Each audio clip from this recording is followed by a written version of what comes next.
pleasure to introduce Jacob Reynolds.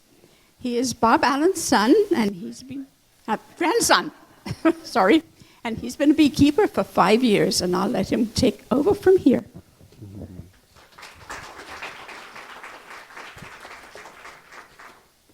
Heaven is above. That's one thing I can say. Heaven is above. I always hear people say hello, hello, but I want to start saying heaven is above when I greet people. Like Marilyn introduced me, I'm Jacob Reynolds, and I've been a beekeeper for 5 years. I had an opportunity back when I was in high school to start being a beekeeper for the local guy, the big commercial beekeeper, and I set my sights on, owning that business one day and really, being a rich man. And, through my journey of, being a beekeeper, I've learned that that's really not what it's about, is it? It's really about learning, enjoying the process, and not letting all those, material riches catch us up and take our heart and our eye away from what's really important. After a few years of working for him, things didn't work out, and I ended up separating and going my own way. And I said, hey, I'm not going to give up on what I set out to do. So, I continued, and I strove on, and I worked on, keeping my own hives. And this will be the 5th year this March that I've had my own bees. And it's been quite the journey of, life and death with the bees and pollination. And the whole circle of life has been a beautiful thing to be a part of. I guess there's a lot to go into with the bees, and they really are a miracle of this world. I guess what I'd like to start out with, though, is this little book I found. It's called The Wonders of This Hive. And it's called The Hive and Its Wonders, excuse me. But I'm just going to read the opening passage of it, and I got a few poems that I'm going to read from it, and I got lots to say, so I'm sure I'll keep going. But it starts out, it says, the honeybee is a well-known insect far and wide. The pleasant hum of its busy wings have been heard, and the sweet flowers far and wide in almost every land bend their heads beneath its weight of its light footsteps as it gathers its sweet stores. It is one of the most curious of all insects, and it is of interest to us on account of its skills and industry, as well as the benefits it bestows on us by its honey and wax. Many, too, are the lessons which we may derive from the bee. Indeed, in some eastern lands its name is Deborah, which means she that speaketh. She that speaketh, meaning, she says as she goes humming by, to be, he is, thou art, I am. She sings out to her Creator as she does her work. A beautiful thing as she fulfills the work he sets out in front of her. Two, we can find in the Bible, there's very, very many references to bee, the honey, and the benefits it bestows on us. In fact, it was the gift that Jacob bestowed on the governor of Egypt in Genesis, and as well Moses to the Egyptians as a gift of godly or holiness. The wild bees actually fed John the Baptist in the wild, and and it's been, I guess, a source of food, not just of the body, but also of the mind. One thing I've come to believe, too, and I guess learning of spirituality, is the connection between what we eat and what we think. There's what I believe is called the psyche biome. Whatever we intake into ourselves, it also becomes part of what we think and how we feel. And so honey, in all religions, has been seen as a food that not only bestows strength, but also strength of mind, intelligence, cunning, and eloquence. I have another passage here I'm going to read. It says, may we not look upon the little bee as in these things, affording an example to each of us. Are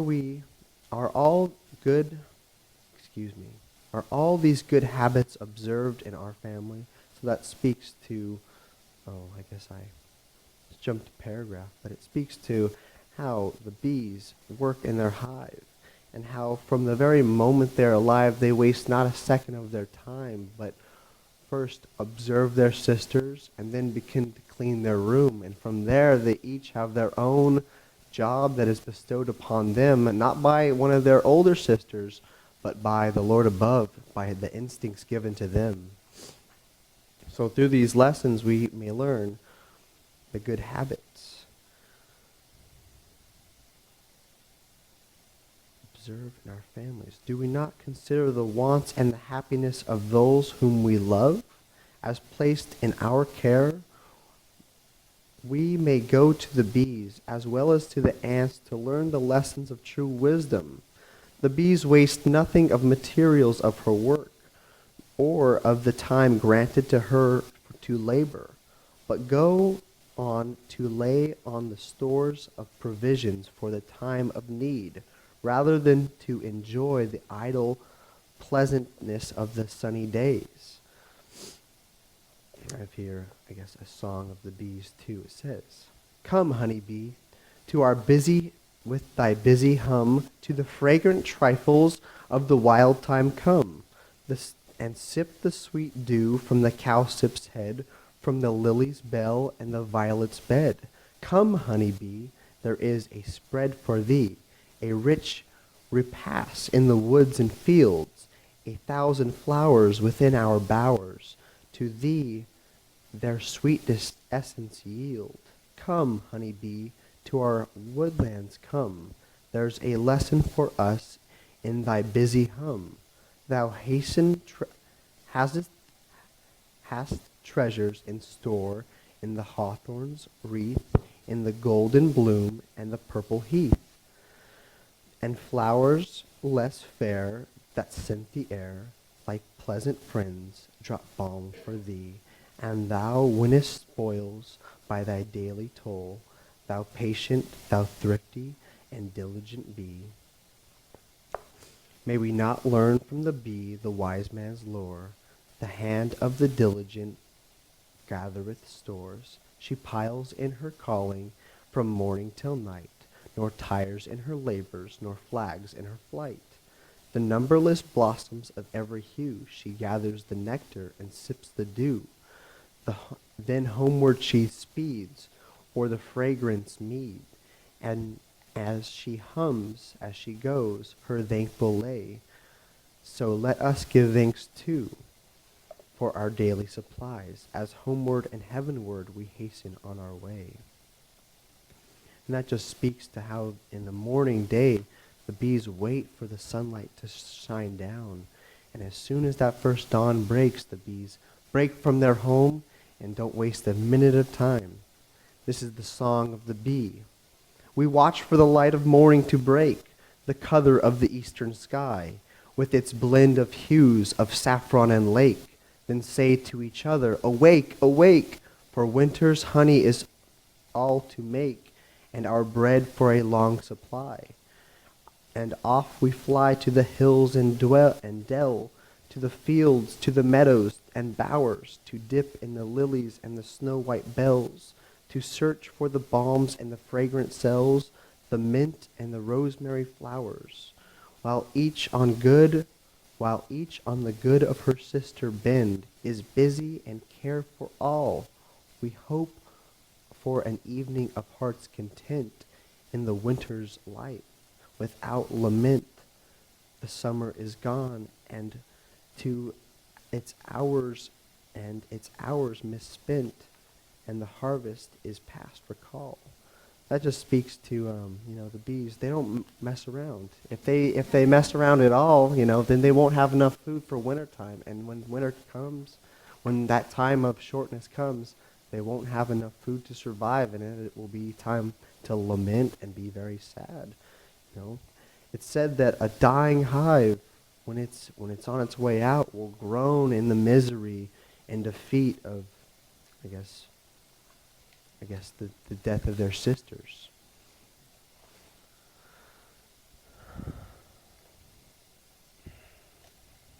So how did you get your first hive?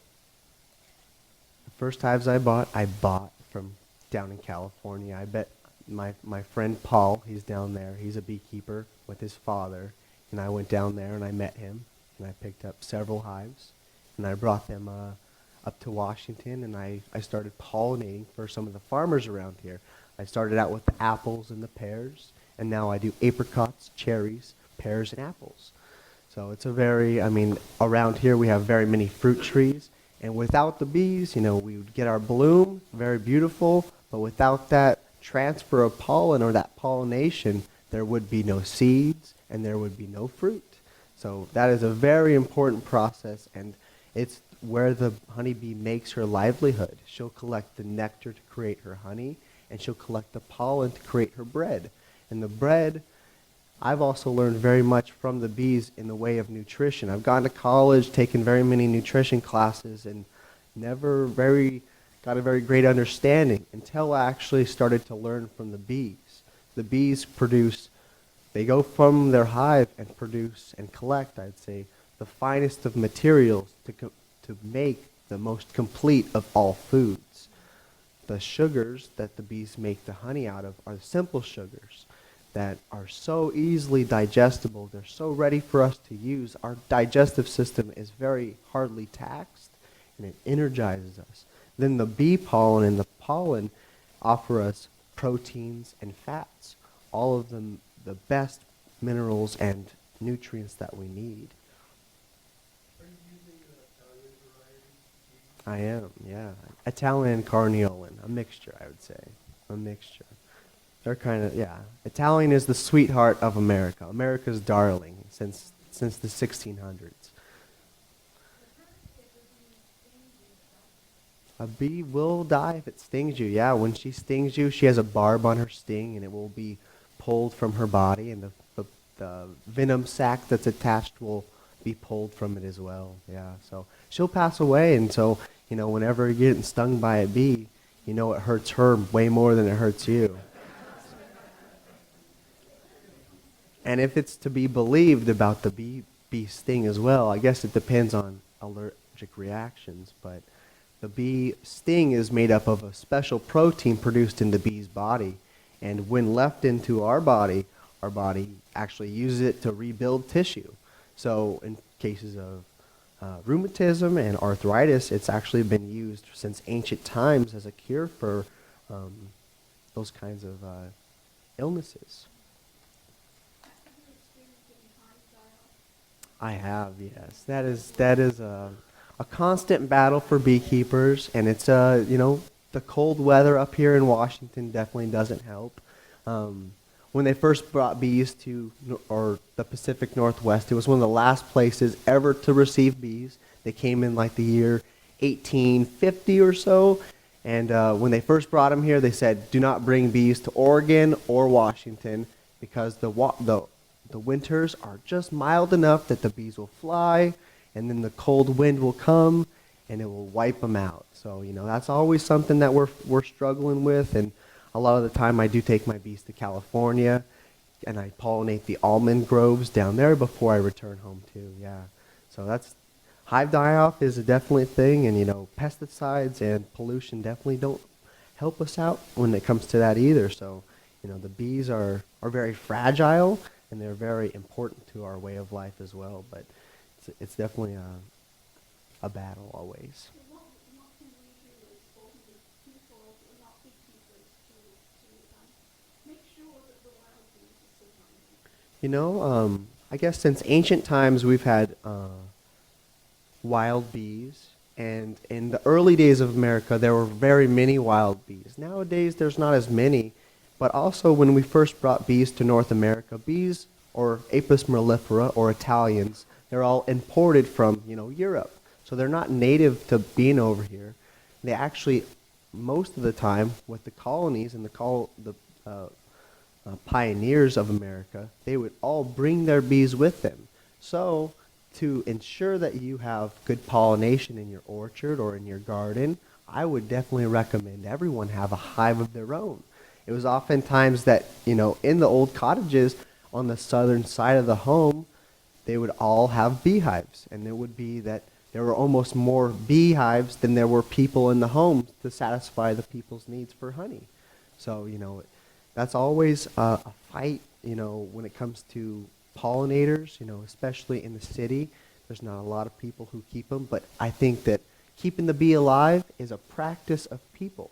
So it's a very important role for people to actually learn or to work with other beekeepers to ensure that their neighborhoods have pollinators. Yeah.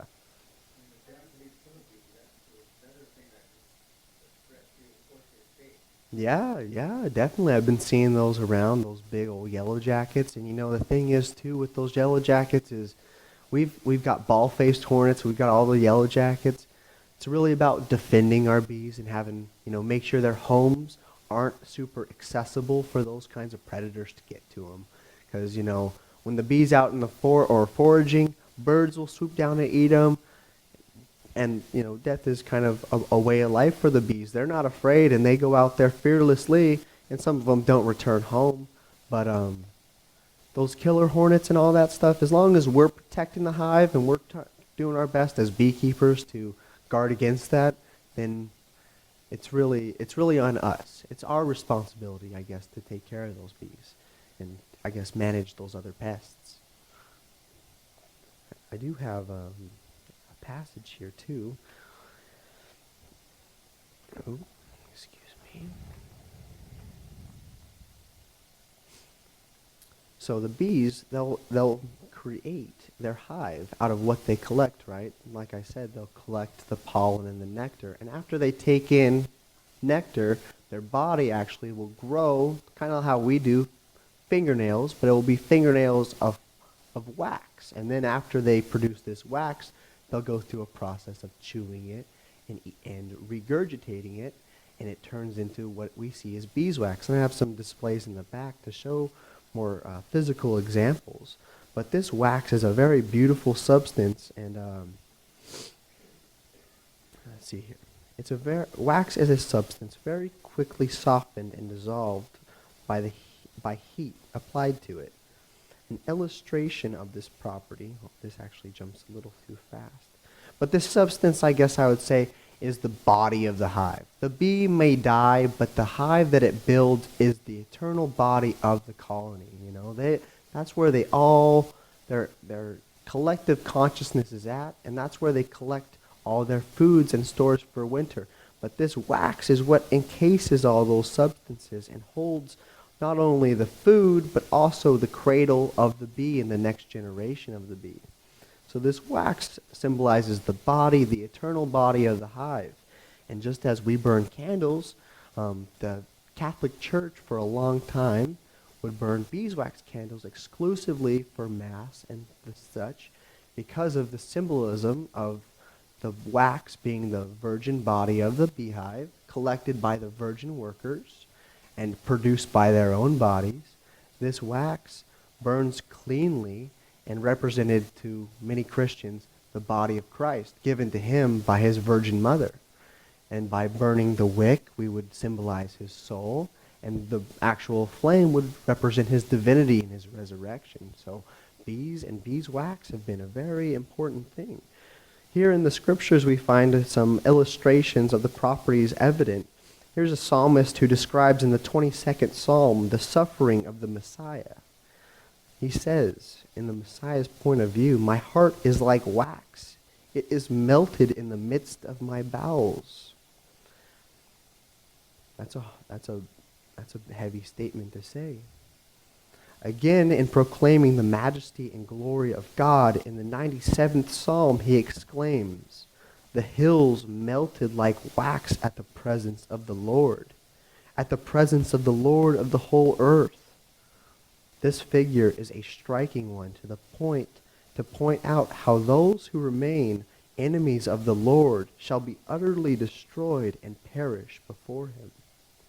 There is another very instructive similitude. The mountains shall be molten under him, and the valleys shall be cleft, as wax before the flame. As wax melteth before the flame of fire, so let the ungodly perish before God, presence of God. It is a fearful thing for sinners to attempt to resist God. Who can stand before him? And yet He is full of mercy. He delighteth in mercy. He invites the guilty to seek his forgiveness and blessings. By receiving Jesus Christ with true faith as the Savior, we may bow to his scriptures of love and not provoke his rod of anger. But not only is the wax prepared by the little useful bee, the honey is also a most important article of service of man. The busy bee provides not only enough for her wants of her own family, but she also has a great deal to spare for others. When sugar was not so plentiful and cheap as it is now, honey was more highly thought of as a significant article of food, though it's still valued as a luxury today.